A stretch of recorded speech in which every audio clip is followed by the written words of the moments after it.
Meyerhold was a Russian and Soviet theatre director, actor and theatrical producer. His provocative experiments dealing with physical being and symbolism in an unconventional theatre setting made him one of the seminal forces in modern international theatre. After completing school in 1895, Meyerhold studied law at Moscow University but never completed his degree. He was torn between studying theatre or career as a violinist. However, he failed his audition to become the second violinist in the university orchestra, and in 1896 joined the Moscow Philharmonic Dramatic School.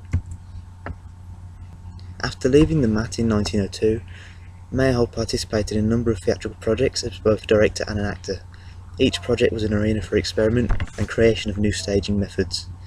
Meyerhold was one of the most fervent advocates of symbolism in theatre, especially when he worked as the chief producer of a theatre in 1906 to 1907.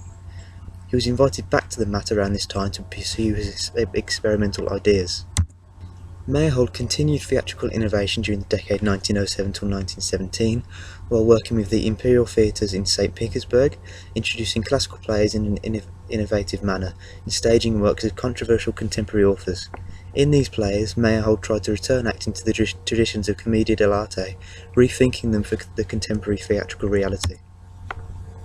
The Russian Revolution of 1917 made Meyerhold one of the most enthusiastic activists of the new Soviet theatre. He joined the Bolshevik Party in 1918 and became an official of the theatre division of the Commissariat of Education and Enlightenment, forming an alliance with Olga Kameneva, the head of the division in 1918 to 1919. Together they tried to radicalise Russian theatres, effectively nationalising them under Bolshevik control. After this, Meyerhold founded his own theatre in 1920. Meyerhold was a contemporary of Stanislavski and Chekhov. His ideas were influenced by the musicality of Chekhov's plays and by the intensive actor training he undertook in the Moscow Arts Theatre. But he considered realism a type of hypnotism which removed the control of what happens on stage from the actor and gave it to the character. He thought that theatre should not mirror reality, instead that it should transcend the everyday by deliberately exaggerating and distorting it through stylised theatrical techniques.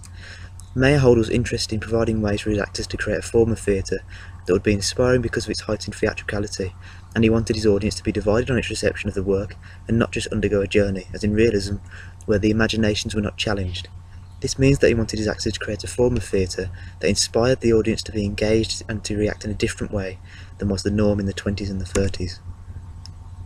Meyerhold's approach was to create techniques so that the function of the actor's body forced the audience to look at the world primarily through a visual eye, with the verbal functionings as an adjunct. He proposed a whole new way of producing theatre and his actors trained within a system that allowed them to be constantly aware of themselves in the performance space whilst developing their bodies to carry out any action in a natural and expressive state. He trained his performers to be disciplined, express emotions physically and cognitively, and to use their creative imaginations. He valued the animation of the innate ability in actors, albeit one that needed to be released through different kinesthetic acting approaches. All performers were part of an ensemble, as Meyerhold stressed that an actor depended on other actors as they trained, explored and performed in the anti-illusionistic theatre.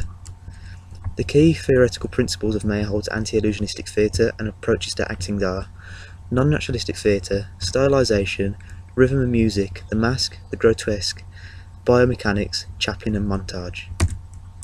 Thank you.